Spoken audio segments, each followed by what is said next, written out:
Siang sahabat semua, masih di puncak dari musim kemarau. Beruntung kita ini tempatnya redup dan sejuk sekali. Saya akan mengulas sesuatu yang tidak pernah diberitakan, yang tidak pernah dipubliskan, yang tidak pernah dijurnalkan secara ilmiah dan sebagainya, dan sangat tidak terkenal walau itu kepada orang-orang di sekeliling tempat tersebut. Saya akan memulai dari suatu tempat, yaitu tempat di mana masa-masa kecil saya berada. Jadi saya sambil mengangkat tempat tersebut, tempat ini sebagai tempat tinggal saya, makan, minum dan sebagainya, di waktu itu. Jadi setelah berpuluh tahun kemudian saya pindah sekarang di Bali. Jadi ke tempat masa kecil itu tidak pernah bisa dilupakan, dan sekarang saya akan mengangkat sesuatu hal yang istimewa buat saya untuk diketahui. Jadi kita akan pergi ke tempat ini, yaitu di Kota Batu. Kota Batu sekarang menjadi tempat yang terkenal, menjadi tempat wisata pada tahun-tahun ini, beberapa tahun ini, terutama 10 tahun ke belakang, itu menjadi tempat daya tarik wisata. Namun sebelumnya, Kota Batu, yang kita kenal Kota Batu itu dulu masih administratif, Kota administratif Batu. Waktu itu sebagai kepalanya itu yang terakhir itu Imam Kabul namanya. Jadi dari Madura tetapi memimpin di Batu ini sebagai kota administratif. Sebelum-sebelumnya lagi, nah ini maaf saya potong, ini akan ada sedikit sejarah dan sesuatu yang akan saya ungkap tersebut, yaitu versi ilmiahnya. Namun jauh ke belakang, beratus tahun ke belakang, bahkan sangat jauh dari sekitar pertengahan jaya-jayanya VOC, 1700-an ya. Jadi Kota Batu itu menjadi tempat berliburnya orang-orang berada di waktu itu, company yang berada di waktu itu. Kemudian kenapa kita mengetahuinya? Karena kita berpanduan kepada suatu catatan. Kebetulan pemerintah Hindia Belanda waktu itu hingga sekarang itu sangat mempedulikan sebagai arsip. Jadi arsipnya itu masih ada. Dan kebetulan lagi saya punya kenalan, teman, sahabat baik kayak saudara, namanya Maholin. Dia itu di posisinya di museum, museum yang menyimpan catatan-catatan ini. Catatan yang dimaksud itu adalah di tempat itu pernah didiami orang berada waktu itu yang bernama Van den Brink. Van den Brink. Selang bergenerasi beberapanya 3 generasi sebelum Van den Brink itu, ada seseorang lagi, yaitu leluhurnya, yang bernama Van der Man. Van der Man. Generasi ketiganya bernama Van den Brink. Van den Brink ini adalah seorang peneliti ilmiah, terutama kepada flora dan fauna. Jadi kalau kita ke Kota Batu, terutama orang-orang tua di atas 50 tahun ke atas, kita akan mengenal namanya di atas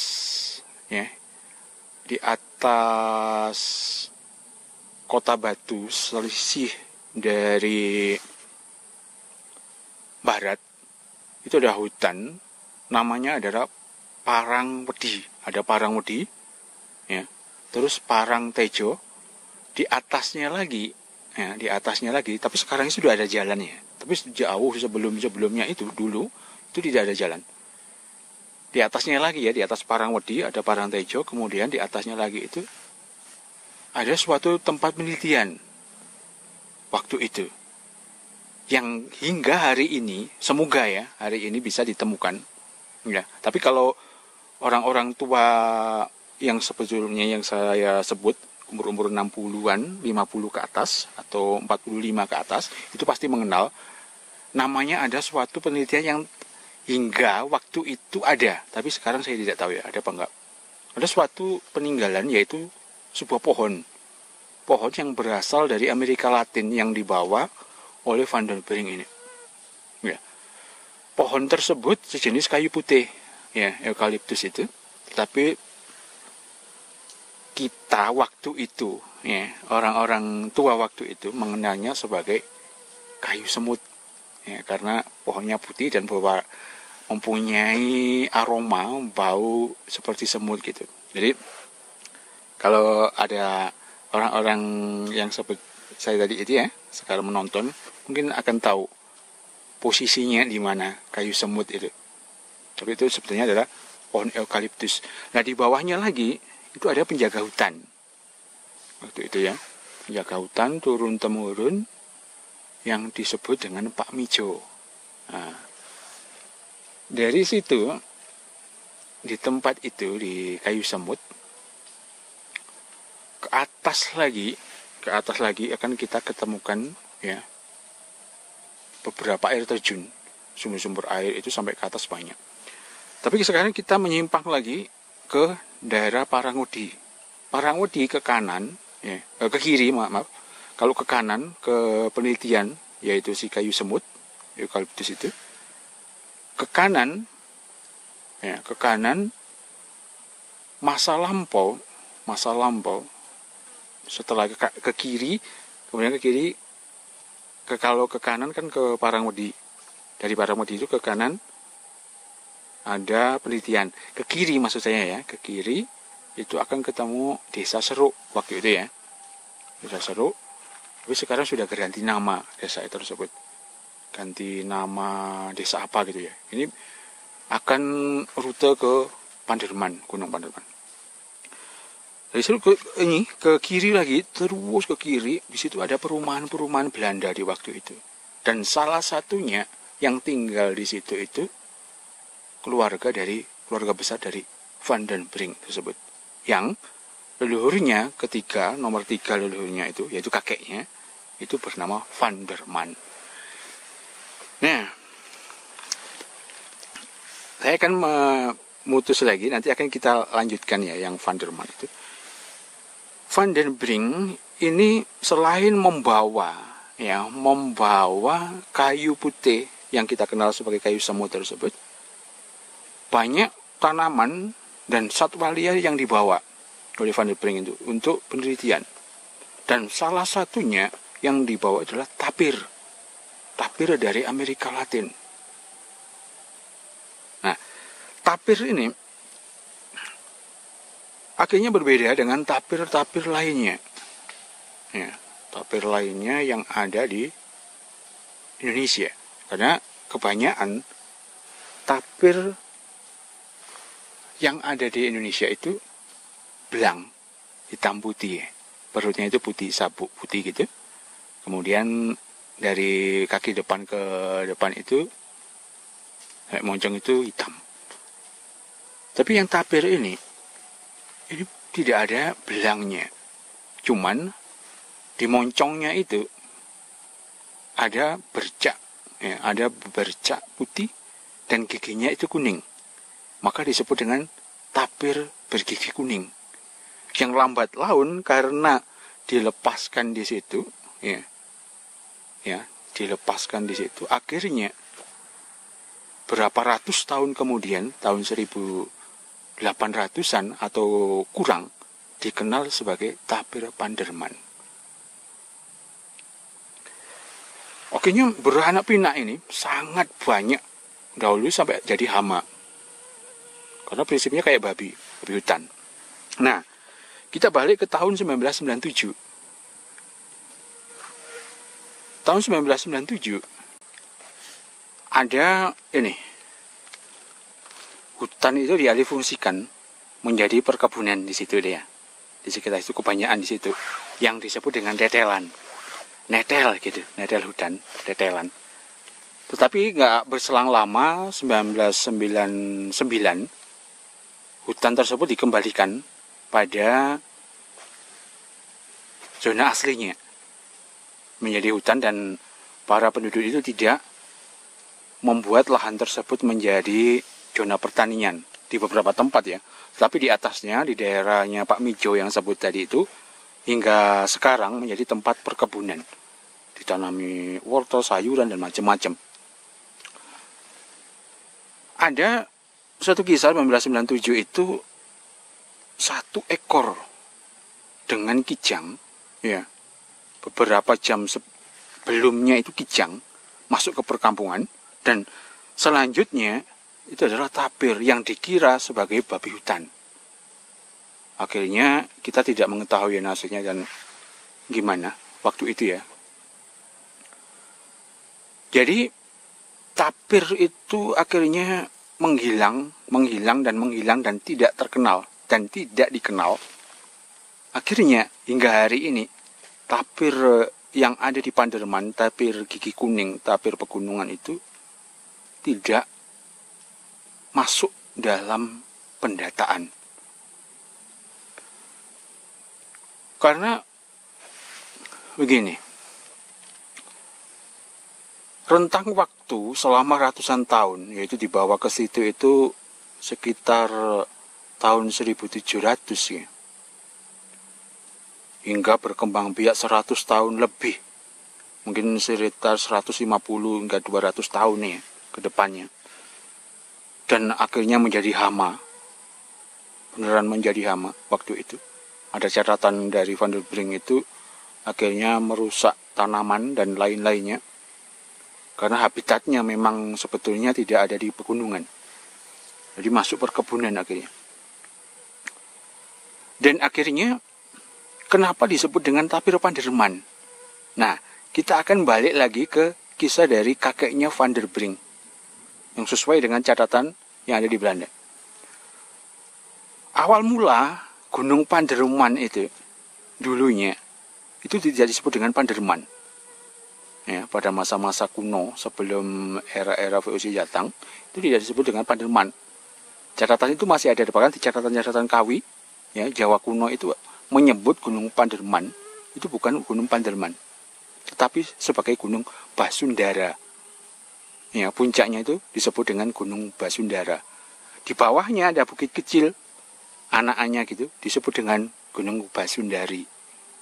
Nah, karena kenapa disebut dengan Panderman, sesuai dengan catatan tersebut, karena efek dari keluarga besar tersebut yang mendiami tempat tersebut di kaki Panderman, akhirnya lama-kelamaan bukit itu, yaitu Basundara dan Basundari, itu lebih dikenal masyarakat sebagai Panderman.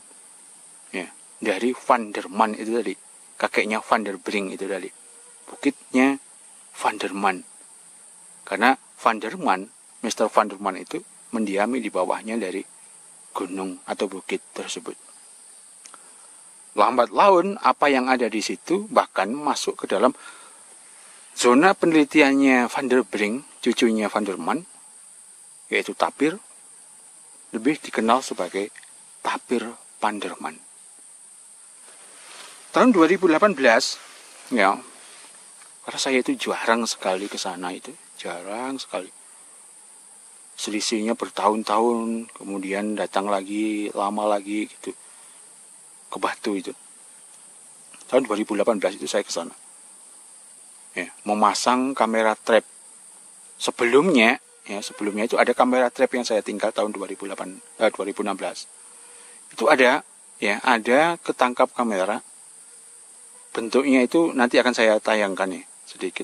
Tapi kita juga belum yakin ya, itu karena posisinya dari belakang, entah itu babi hutan atau tapir tersebut. Jadi kalau sahabat semua melihat berita, ini ada memang tapir Panderman ini tersisa satu ekor, ya, satu ekor loh, bukan satu spesies atau apapun, ini satu ekor, tetapi tidak tahu rimbanya di mana. Ya. Tetapi entah itu yang ada di data atau apa, tapi itu jantan. Semoga kalau memang benar itu yang kita kisahkan itu, yaitu si tapir gigi kuning, yaitu si tapir Panderman. Jadi gitu.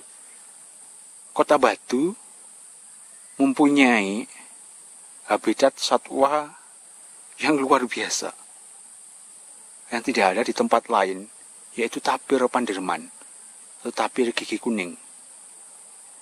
Spesies tapir yang berbeda dengan kerabatnya, karena kerabatnya mempunyai belang putih, sabuk putih di perutnya. Sementara tapir Panderman ini tidak punya. Karena apa? Asal muasalnya adalah dari Amerika Latin.